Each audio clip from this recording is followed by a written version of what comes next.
A lot of people say, oh, I live in God's country. But we know that we live in God's cathedral. It's our job to take care of his cathedral.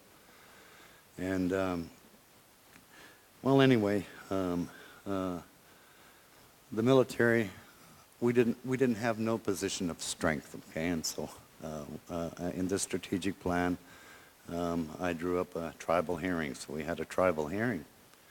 And we brought the military there, and we had the people go before them and tell them, you know, there's 55-gallon drums all over the Yukon. Some of them got stuff in it. There's little holes. It's leaking out on the ground. Our rabbits are eating those willows, and we're eating their rabbits. You know, it's in our food chain, all this pollution.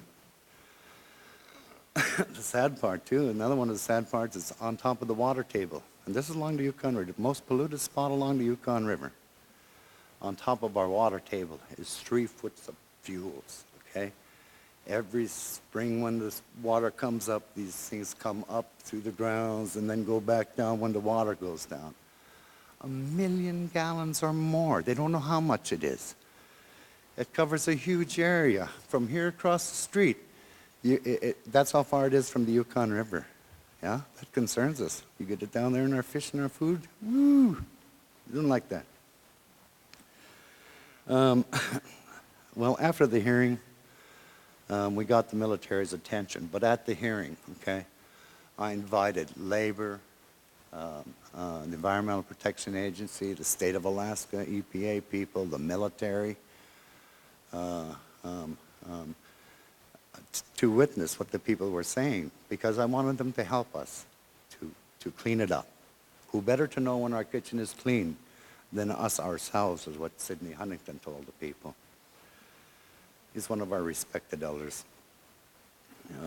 Out of that was born Yukon Development Corporation, which is a previous winner of Honoring Nations Award, High Honors Award. They went about and they picked up 80,000 barrels from along the Yukon River system. There was a big flood in '94, and they didn't have bulk fuel storages. They used those 55-gallon drums. When the waters came up, all of these barrels were floating, and people were living on the dike. There's a dike that surrounds the military base at Lena, and the native population is squeezed into this 3/4 mile long strip of land by 1/4 mile land, with the base on one side and the Yukon on the other. These waters came up and people were camped out on the base, and the military became afraid for their safety. So they brought by these huge helicopters, and they just blew those barrels out into the river, out into the ice pack, out into the flow. And they scattered all the way down to the end of the river. But when I brought these people to the hearing, I brought them there to help me plan. Okay, how do we plan our way out of this? You guys are all responsible just like us. You know, we're going to clean it up for you. And they helped us develop a strategy to clean it up. And we eventually went on there and did that. But this story isn't about Yukon or the military cleanup. It's about the Yukon River watershed. And on that plan, that strategic plan, the trail to the tribal environmental sovereignty, I had the concerns that other villages have. Dumps in wetlands areas, old machinery all about the village, oils in them, leaking oils, just all those type of contaminants. And in 1997, the tribes came together in the dead of winter, 67 below or something like that. It was cold, and it stayed cold the whole time they were there. That kept us all together, by the way. The military was helpful. They helped us out by giving us a meeting place. Chief Saijon from the Coeur d'Alene tribe facilitated for us. What a great leader he was. He told us, if you can only just agree on one thing, that this will be a moving thing for the world, he told us. And of course, well, we didn't understand that, but we understood that agreeing on one thing to clean up our communities and stuff, we could do that.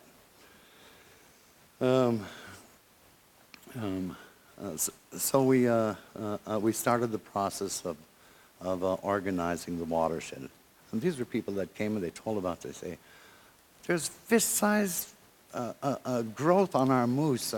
Our fish, they have little things in them, you know. They're white. They're like, they come uncurled and they're little worms. They told their ecological knowledge, what they deal with every day on their food table. And it was very powerful, and we recorded it all too, by the way.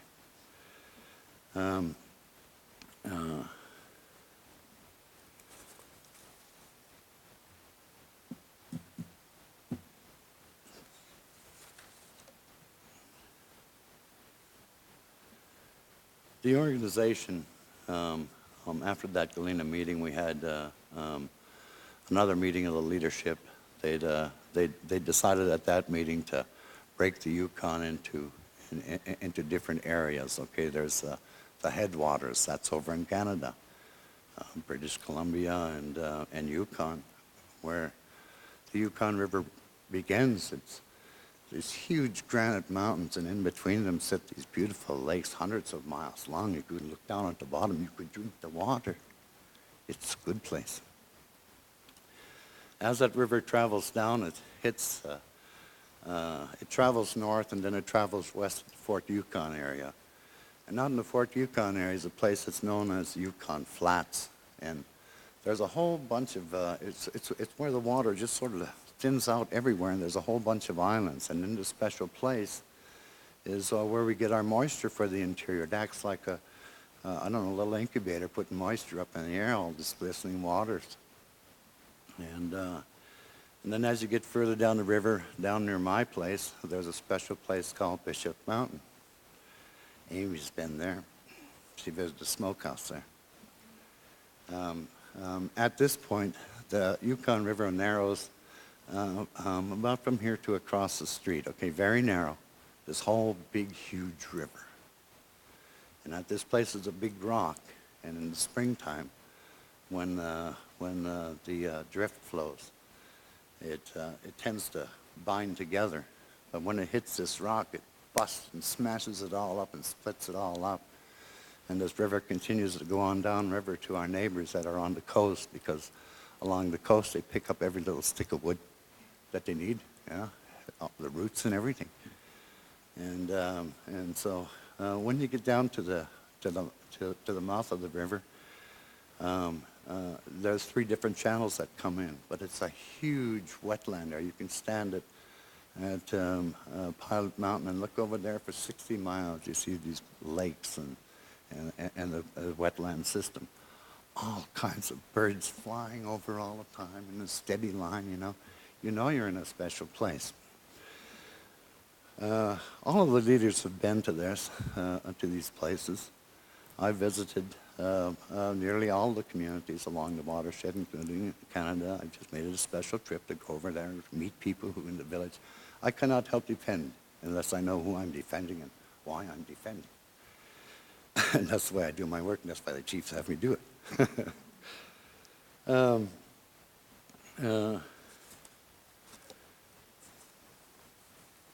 Out of the meeting came a tribal accord. After a couple of years and some meetings and stuff, we developed a tribal accord with a National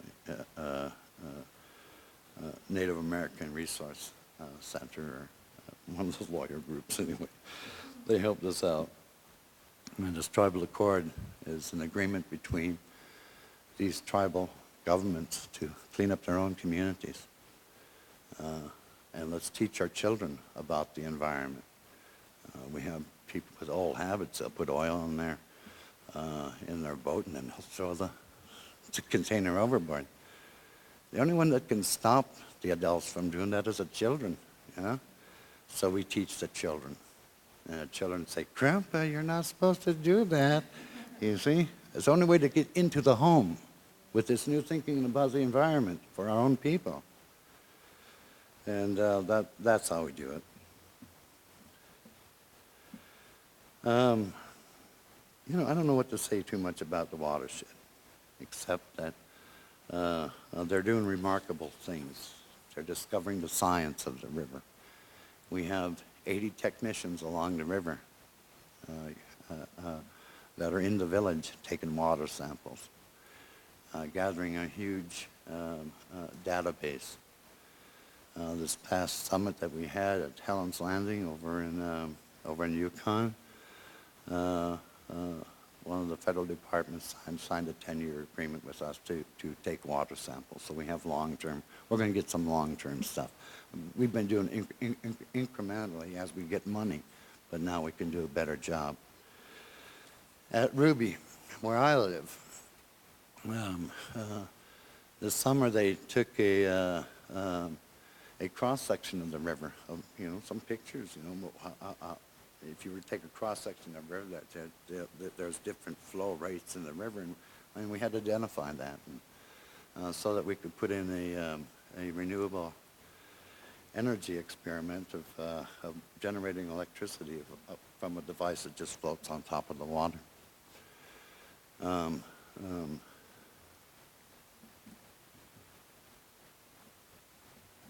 Let's see here. I'm going to get to some lessons learned, okay?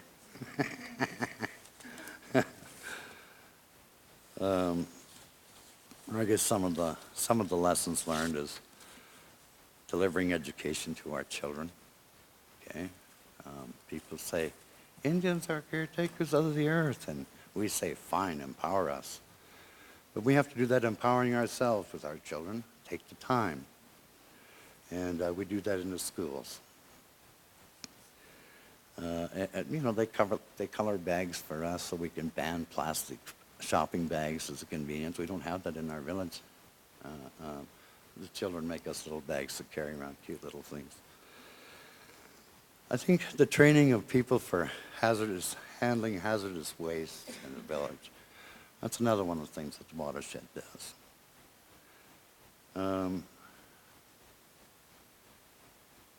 We help with strategic planning when tribes are facing a problem with such things as how do you address, how do you be friends? If one tribe says, I want nuclear energy, and the other tribe says, I don't like that. So we developed a tribal accord, tribal protocol. How do we act as governments to one another? And not get mad at each other and start slamming doors, but keep that open. I think another big one is value-based decision-making that the Watershed Group does. It's not so much corporate, but value-based. They do it by consensus. Everybody has to agree. If nobody if one person or one tribe disagrees, that subject is gone. So consensus-based decision-making is a new thing for some people, but not for tribes, because that's usually what they do. I want to tell a little story about back to the Air Force again, because it's a cute story, and I don't have much time left. Getting down and talking to a government, like any federal government that you're dealing with, it takes to get down to the level of one-on-one. And I used to get a kick out of watching my chief Peter Captain. We'd be using this eagle feather to pass around. Only one person can speak at a time. And my chief, he'd take this eagle feather and he'd be, just kind of messing it up, yeah. And he'd pass this eagle feather to the colonel, the one that he's doing business with, and the colonel will be telling his thing, next thing that eagle feather is straight and perfect again. But it's the chief's way of getting sublimeness into the conversations or into the atmosphere of those negotiations and stuff. It works really well. I think that's about all I've got to say. It must be enough. Thank you.